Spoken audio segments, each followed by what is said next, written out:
Good afternoon, everybody. I'm Olaf Zimmermann, IBM Research. I'm the session chair for this afternoon.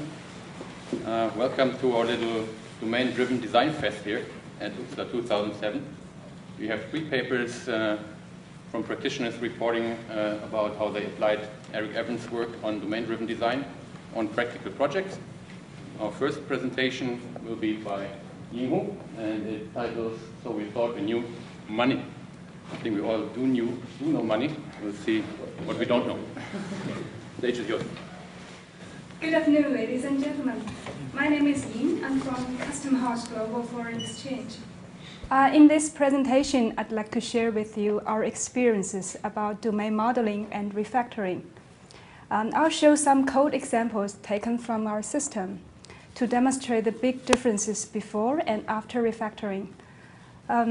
Those code examples are already simplified. However, there are still domain-specific logic involved.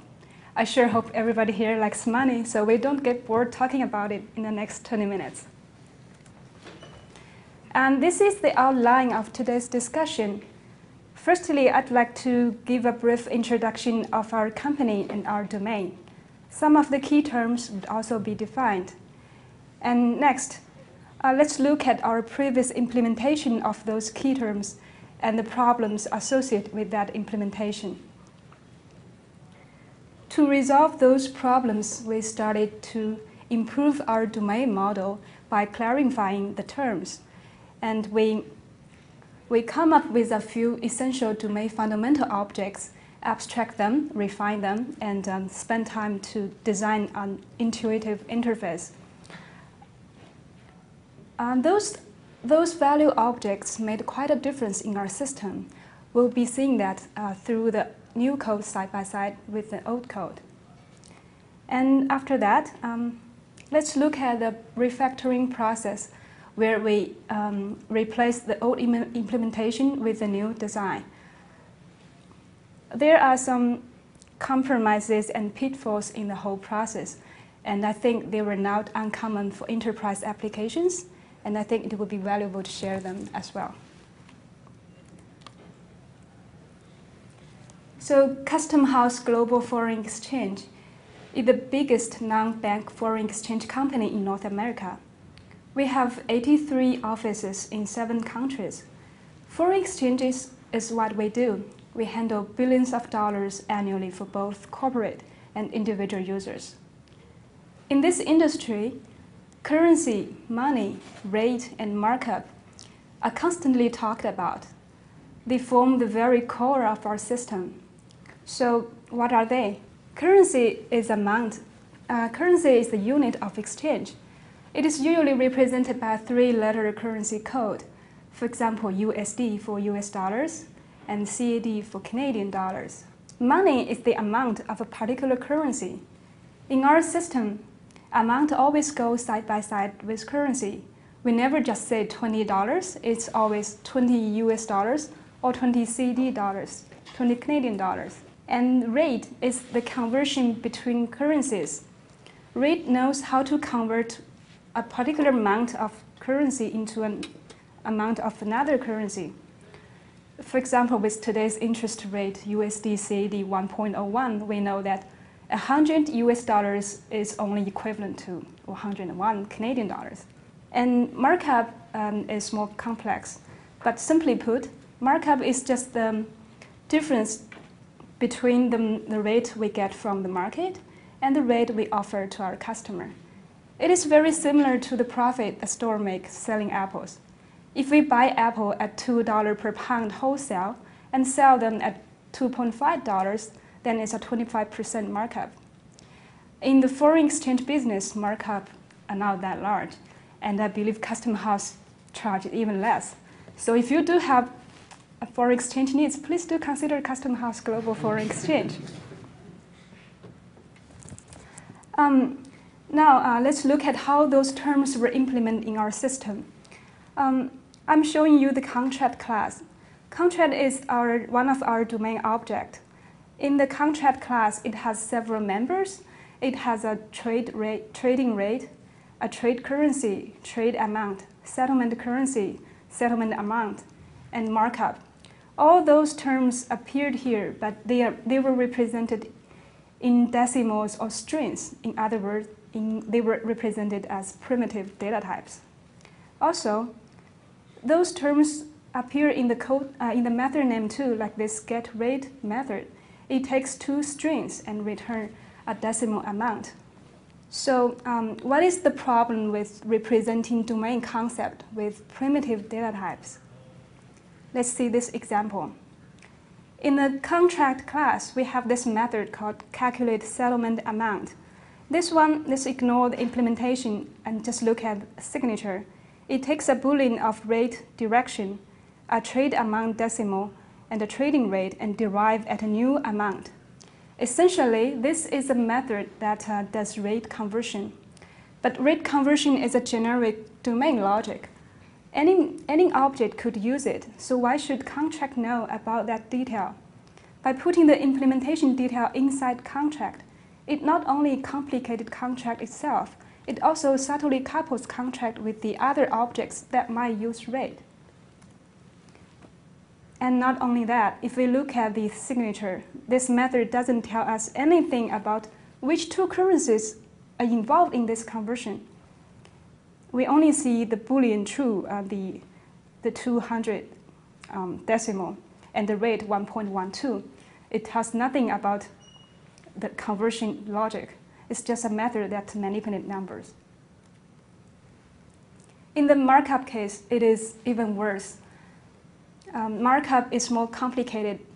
There are different types of markup in our system. They can be applied by percentage, or they can be applied by points. This method in the contract class doesn't tell us how to apply markup. It is still a method that takes 2 Boolean, some decimals. It is still a method that manipulates numbers. It doesn't give us impression that this is a markup application.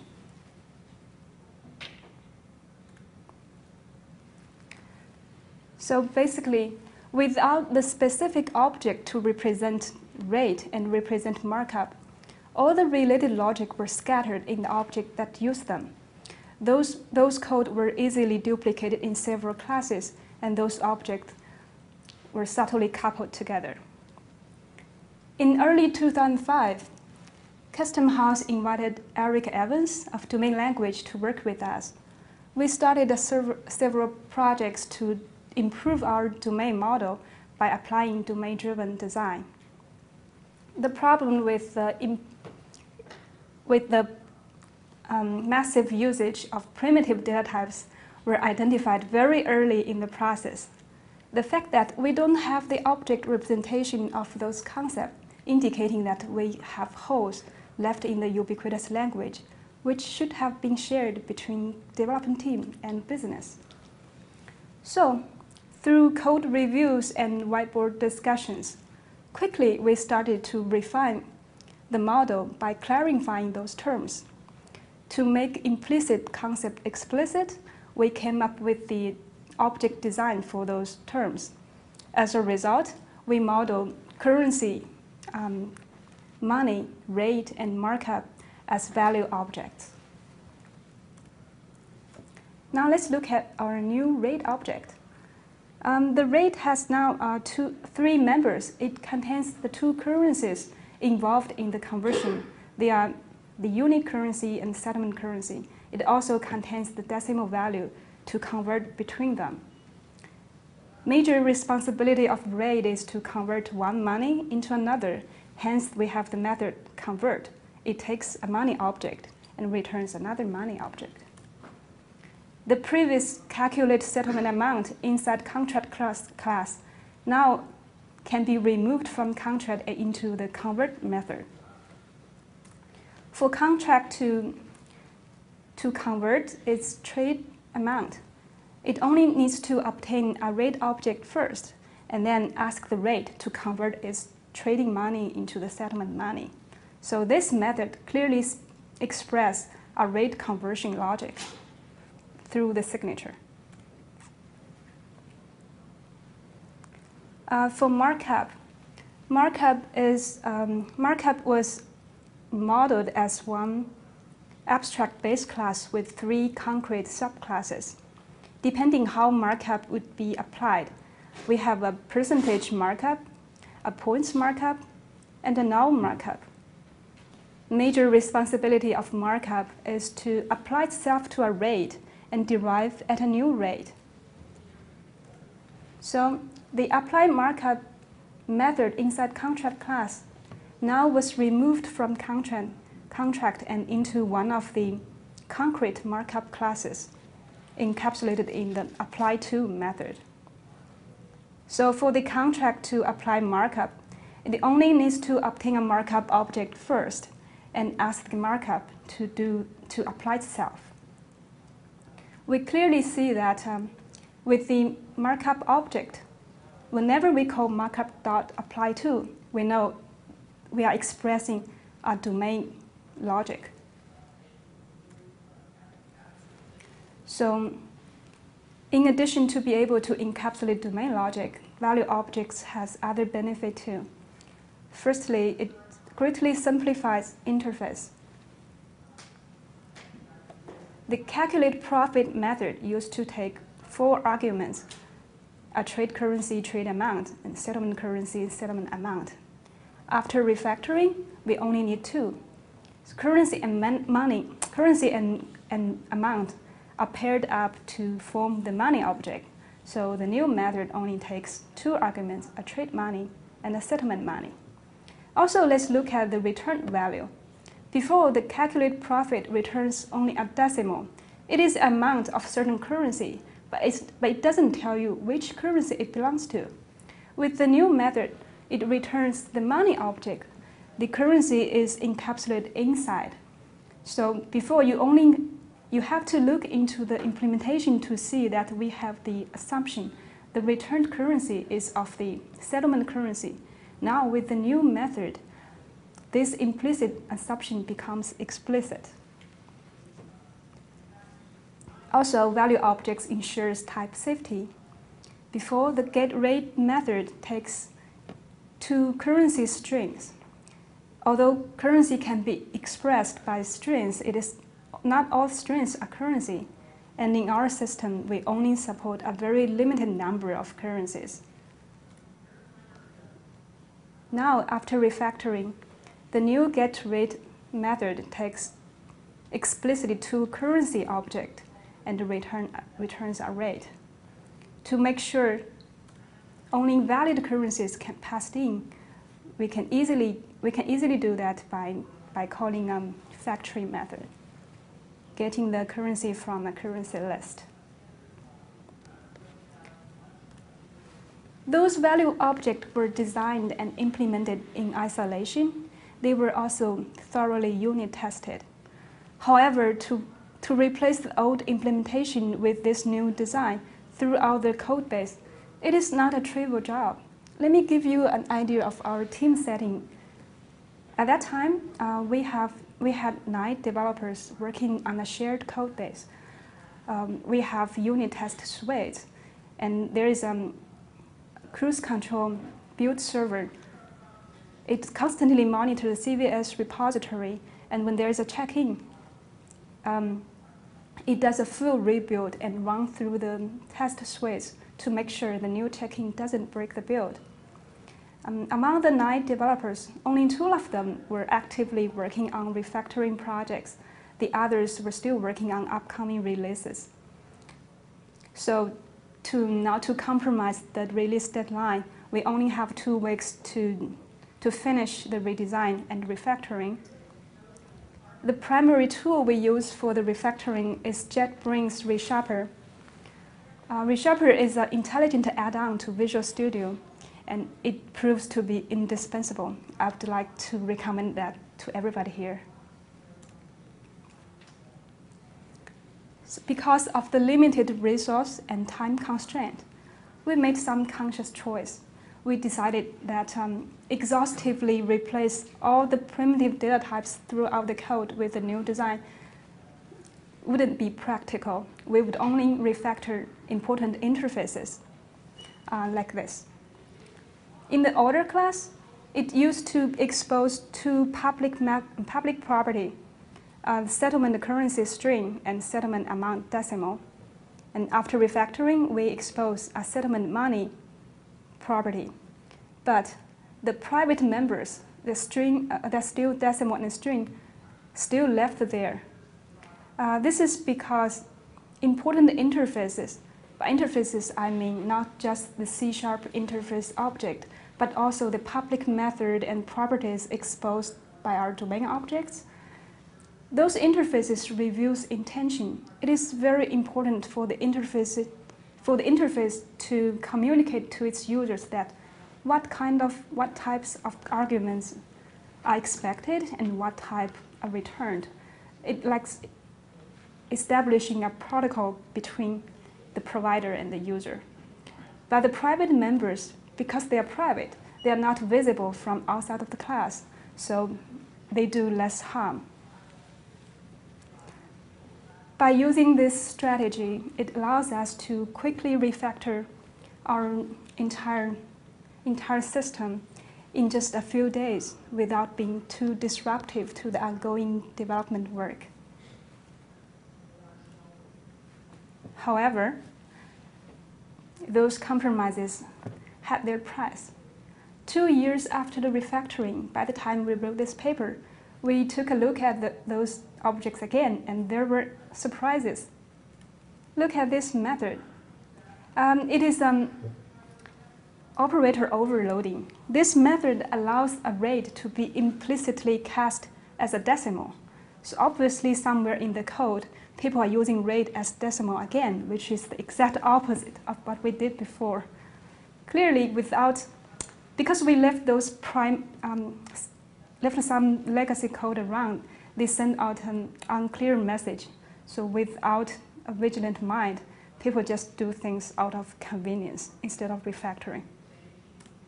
And there's another method in the rate class called add money. This one takes two money objects, add them together. In the process, they make sure these two money should be expressed in one currency, and it does conversion when necessary. So I guess whoever put it here wants to encapsulate the conversion between the two money. However, adding money certainly is not a rate's responsibility. By putting this method inside rates, it weakens rate's representation of its concept. So these two should be killed. Anyways, in spite of all the incompleteness and imperfection, those domain fundamental objects has raised our level of abstraction beyond the level of strings and decimals. Over time, there are more domain fundamental objects were refined and discovered and refactored through our code. So looking back, it really seems obvious and straightforward to represent domain fundamental concept with objects rather than primitive data types. But very often, even the simplest idea will not reflect in the code in the most efficient way. It does take time and specific experience to come up with the explicit design. I hope our experiences, including the pitfalls and compromises, would be useful for others. So even the most complicated application can be expressed explicitly. Thank you all for listening. And my co-author, Sam Penn, there would be presenting another very interesting experience report as well. It's about anti-corruption and integration. I hope you enjoy that. Thank you. We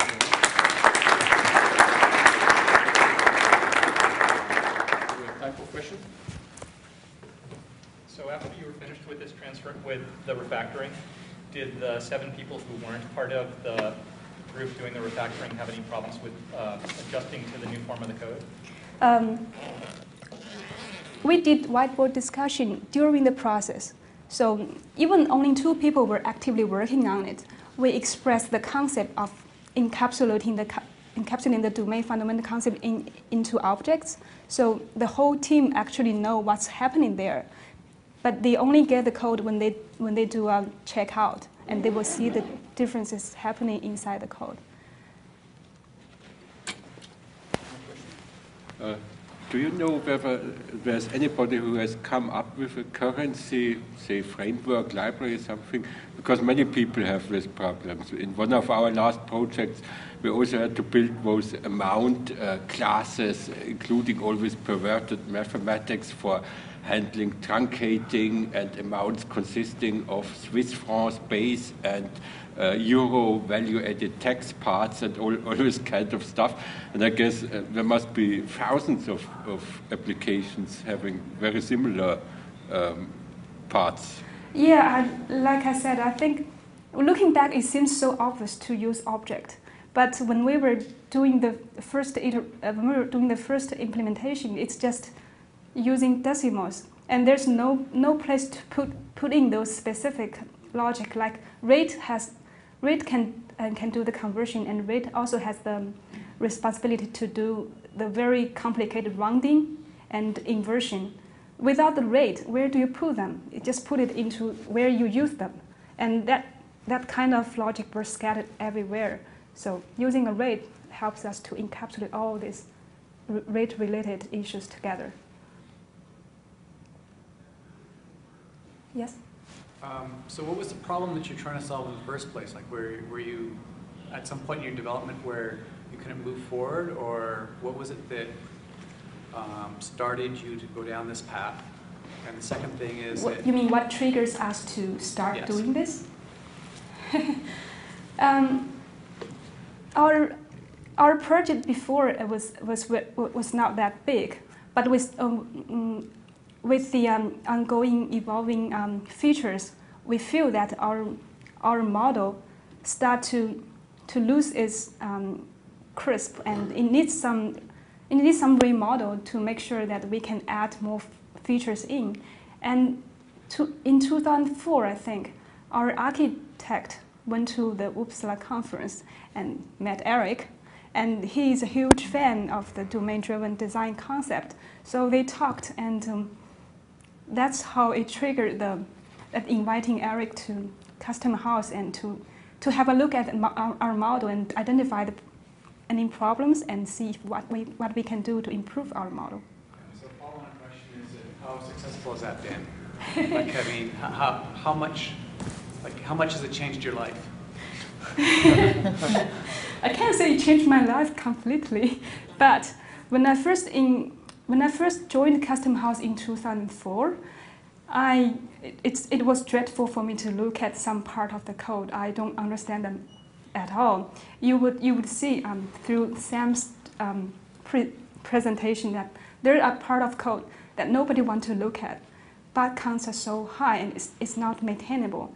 But after this ongoing process of refactoring and remodeling, we were able to change the model so that part of it, especially the messy part, becomes much clearer and explicit. So the new developers, when diving in, they see that they are not afraid to touch that part. Yes? Are you able to use the domain model to communicate outside of the development team with business users? Or are you just using it internally within the development team? All this, the remodeling process is actually a process to communicate with the business people. Whenever we do whiteboard discussion, we invite business analysts and to sit down with us and help us to identify those terms, like order, used to called batch in our system. And we have something called pool in the order class, which is not used in the business. So communicating with business help us to identify the terms and refine them. So it would look natural in both the code and the business world. The ultimate goal is to speak the same ubiquitous language, right? Both by business people and by the developers. Did you do any performance testing before and after the refactoring? And if so, was there much of an impact? With the value object, I don't think we did any performance testing.